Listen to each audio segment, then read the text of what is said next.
And we're back on the Big Four More podcast. Let's talk about the NBA draft, Liam. Let's talk about the lottery picks. Let's go all the way up to the Raptors.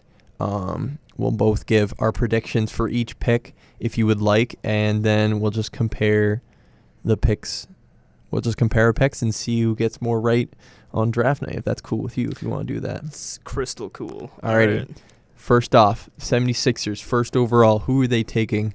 They're taking Ben Simmons, of course. Yeah. LSU, small forward, power forward, tweener. Who knows what he plays, but he's amazing. That's all you need to know.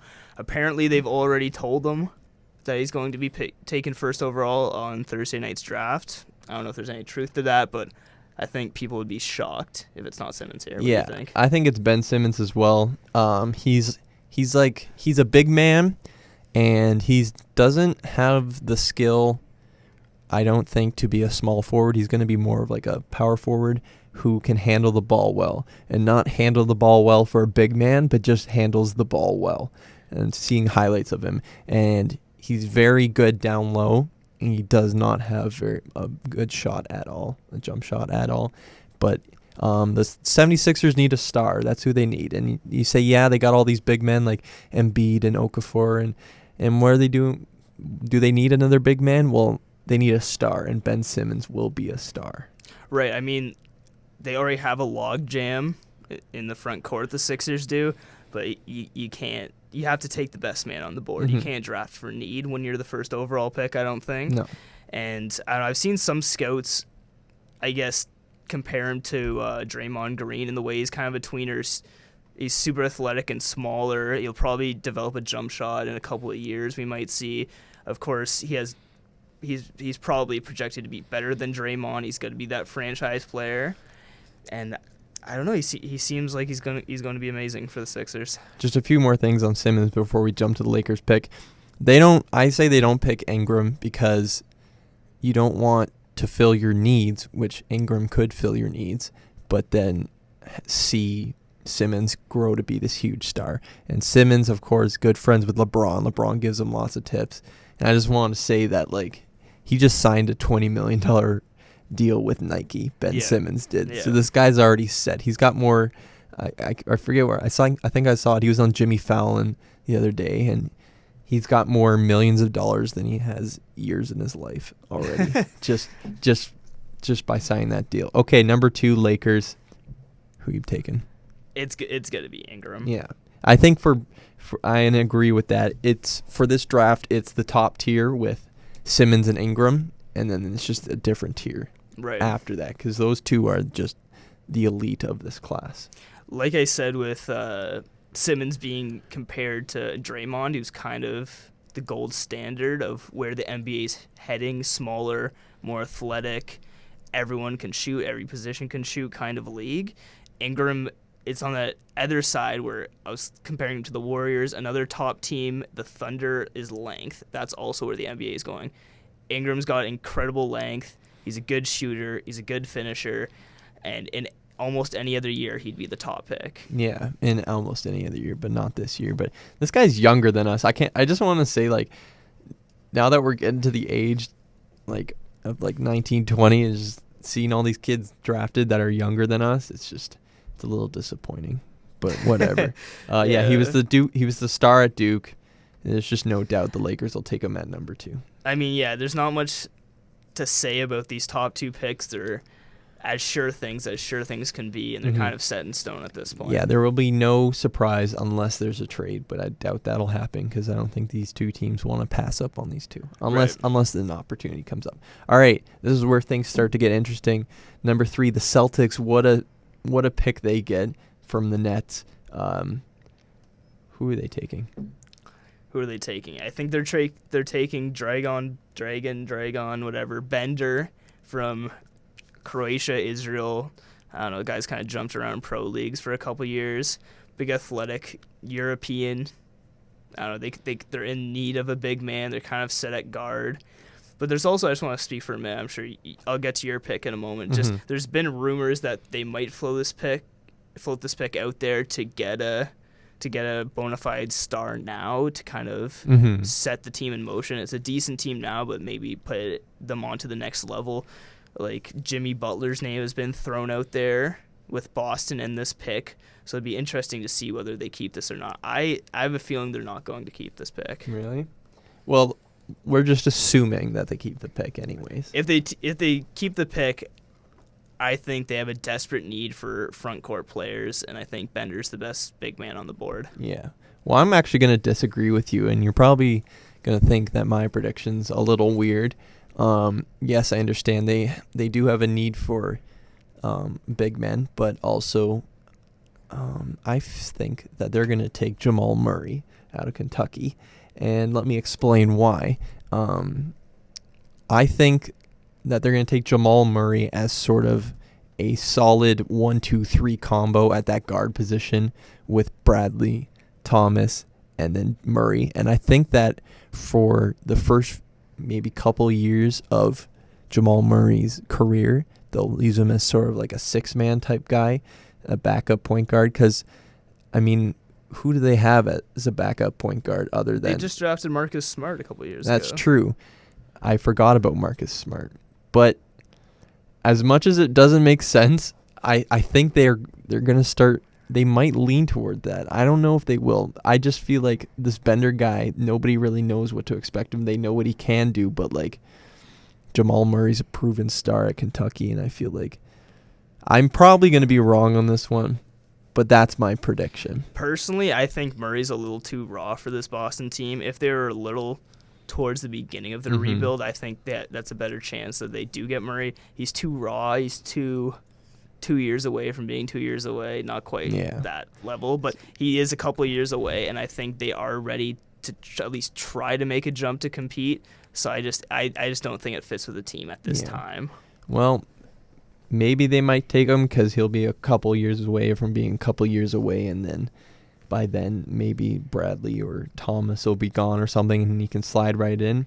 But I don't know. That's just my prediction. And then number 4, I have Bender going. Okay. Yeah. I think the Suns take Jaylen Brown. Oh, Jaylen Brown. Small forward, California. I think you can start with me last time. Go ahead, sir. Well, that's all. I don't know much about Bender. All right. So I'm just gonna say that's just my prediction. Just Bender. Yeah, I mean it's tough to.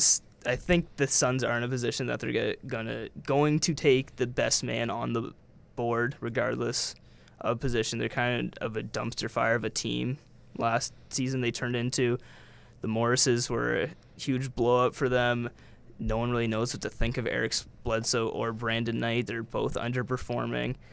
I don't know. With the Knight and Bledsoe chemistry experiment for now, and they're going to plug Jaylen Brown in at small forward and try to see if they can get some improvement, get some chemistry between the three of them. I think they're going to at least roll with the talent they have for now and try to get someone they can plug in day one as a starter. Yeah.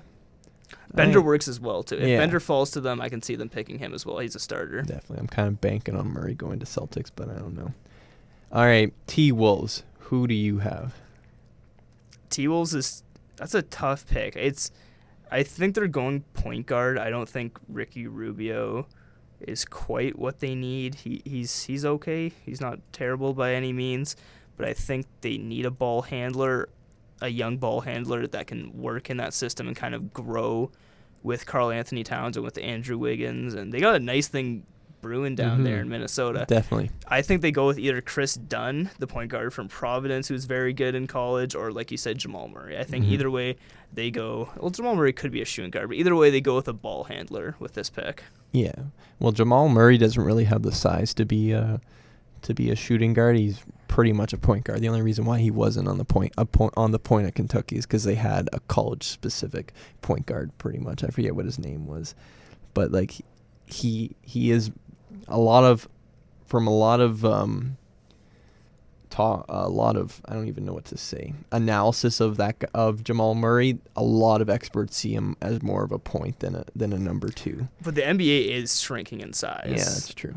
Either way. Anyways, I have Chris Dunn. Yeah. Just a lot of people think he might drop because he's what, 21 or 22. Yeah. So they're like cautious about that age. But the last example of a guy like that who was drafted was, I think, Hood in Utah. Rodney Hood, right? Yeah, and he's turning out to be decent so far and getting better. So I think the T-Wolves will take him because they just moved Zach LaVine to the 2 spot, and they got Wiggins at the 3. And then I think that they'll run with Rubio and Dunn for a couple of years until Rubio's contract is over, and then kind of make a decision from there with who they want to roll with Chris Dunn or Ricky Rubio. I think they're in a good position because obviously Rubio was really hyped coming from Spain to the NBA. People saw his highlight mixtapes and all the crazy moves he was doing. I think that he had a decent year last year, even though the team as a whole, of course, had some growing pains. He had a decent year. I think they throw a young point guard into the mix. They see what happens. Mm-hmm. You can pick either one. Whoever plays better, hopefully one of them does show up in ways that they hope they will. But either way, they go guard. All right, Pelicans are next, and the Pelicans are a team that pretty much need any position but center with Anthony Davis. And I guess they got Drew Holiday too. But a lot of people wouldn't think that this guy who I'm about to pick would drop this far, but it's Buddy Hield. I think Buddy Hield goes to the Pelicans. I think they'll just take probably who's the best player left or available, and that's Buddy Hield. And because they don't really have much of a 2 or 3. I mean, who's their starting 2 right now? I think it's Tyreek Evans. Right. Yeah. No. I completely agree with the pick. I think it's going to be Buddy. Yeah. I think he's got to go in the 6, 7, 8 slot regardless. It's going to be New Orleans, Denver, or Sacramento. Mm-hmm. But I think New Orleans goes for it. Obviously, they got Anthony Davis, future best player in the league, maybe in 1 or 2 years. He's going to be down low. They're going to want a bona fide, proven, formed outside shooter like Buddy Hield, and I think he would work perfectly with Anthony Davis down in New Orleans. And then for the Nuggets, since Hield just went, I think the Nuggets, for me, they'll take Jaylen Brown. Oh, wow. I fall that far. I think that's when Jaylen Brown will go, just because he'll be, like, obviously the best available then. But I think Buddy Hield's a better player than Jaylen Brown, but we'll have to see on draft night. Who are you taking for the Nuggets? I think the Nuggets take Marquise Chris out of Washington. Power forward. Now, see, I'm disagreeing with that because they got Kenneth Faried already. Kenneth Faried has not been good in many years. I know, many moons. I know, but that I feel like maybe they'll go with Chris, but I feel like they can. I feel like they're happy with, or not happy, but like content with Faried, and they'll want like a scorer. To me, you keep Moutier, who looked really good in his rookie year last year. You keep him, throw everyone off the chalkboard. Mm-hmm. I think they need to go in full rebuild mode, and I think they need to pick, once again, best player other than point guard on the board, and just don't worry about anything else. All right, well then who do you have the Kings taking? The Kings, I think the Kings take Murray. I think Murray falls all the way to 8. Jamal Murray? Yeah, it falls all the way to 8 to the Kings. Rondo's... Do we even need to speak about Rondo? I don't know. Mm-hmm. He's a free agent. He's not going back to Sacramento. I don't know what the Kings are going to do with this pick. They make a lot of really strange moves. I think they get, once again, try to get a ball handler. Same kind of situation with New Orleans. They got Boogie Cousins, DeMarcus Cousins down low. Want a ball handler and a shooter outside. Mm-hmm. But based off how my mock draft has gone so far, I think this is where Marquise Chris goes, and I feel like they're going to build off of Chris and DeMarcus Cousins just down low. That'd be a scary front court. That'd be a scary front court, and then they can fix their back court later on. Just get their front court fixed. But that's if Chris falls. But we'll see. And then finally, the Raptors. This is where we'll end it. I'm going to go with Henry Ellison from Marquette. I feel like that's bold. I feel like this is not maybe who they're going to pick, but who I want them to pick. Because I feel like based off of their needs, they need a power forward, pretty much. That's pretty much what they need. And I don't want them to take another Euro because a lot of them have not really panned out. And I want them to take a guy from college. And I understand that, I forget his name, but he did play in college. He's probably your pick. He is. I'll get to it. What's in a his second. name? His name is Domantas Sabonis from Gonzaga. Yeah, from Gonzaga. That's it. But I think Ellenson, he has been compared to JV a lot, where he's a big guy who has the ability to score. And I think 1-2 with JV and that guy, kind of similar players. I feel like they could do it, but I don't know. That's my. And he's also compared to Brian Scalabrine. I can't even pronounce his name. Scalabrine, Yeah. White Mamba. Yeah, the White Mamba. So I don't know. The Raptors pick was so difficult for me to decide on, just because. Just looking at the power forwards who are available, and that's who I want them to pick. Yeah, I don't know. It's kind of, obviously we're happy that Knicks pick turned out as high as it did. It's kind of an iffy spot for the Raptors. They just miss out on that top tier of players, I think. I think there's 8 bona fide players that all go in that top 8, and unfortunately we're at number 9. Like I said, I think it's going to be either Sabonis or maybe Jakob Poeltl, who played at Utah. I don't know. They're both either power forwards or centers. They're kind of undersized centers in college. Maybe they'll slide in at power forward, which you said is the Raptors' need. And I think either one of those, maybe Ellenson as well. Either way, we need a big man that can score. We haven't had a power forward that can score since Chris Bosh left. Yeah. I think it's time to address that need. Yep. So it's pretty, and I would be shocked if they took any other position, but who knows? They might even end up just taking another like guard or something. Who knows? Yeah, I think I just get someone who, you know what, we just made the conference finals. Let's not waste Kyle Lowry and DeMar DeRozan's prime years here. Let's try to take a big man who can contribute right now. Let's not take another Cabolo. Yeah, just going Raptors, please don't take another. Just don't take a project. Yeah, take someone who can contribute on day one. Yeah, definitely.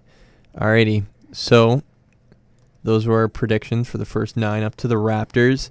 We'll see how they pan out. I'll recap mine real quick, and then we'll recap yours. I got Simmons going 1. I got Ingram to Lakers, Jamal Murray to Celtics, Bender to the Suns, Chris Dunn to the T-Wolves, Buddy Hield to the Pelicans, Jaylen Brown to the Nuggets, Marquise Chris to the Kings, and Ellenson to the Raps. Okay, and I have Simmons to Philly.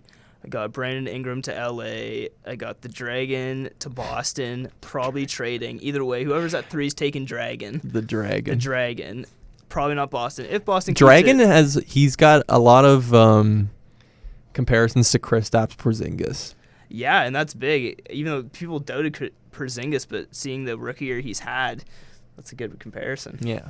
But yeah, I got Dragon at 3, whether it's Boston or not. I don't think it's going to be Boston, but if it is, it's Bender. Jaylen Brown to the Suns, Chris Dunn to the Timberwolves, got Buddy to the Pelicans, Marquise Chris to the Nuggets, Jamal Murray, the Canadian, to the Kings, and Domantas Sabonis to the Raptors. Before we end our NBA talk here, is Jimmy Butler a guy that puts the Celtics into the top tier of the Eastern Conference? Oh, that's tough. I think more so.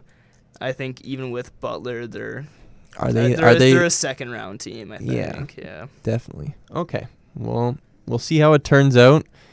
We'll see how many we get right, and then we'll come back next week and discuss that.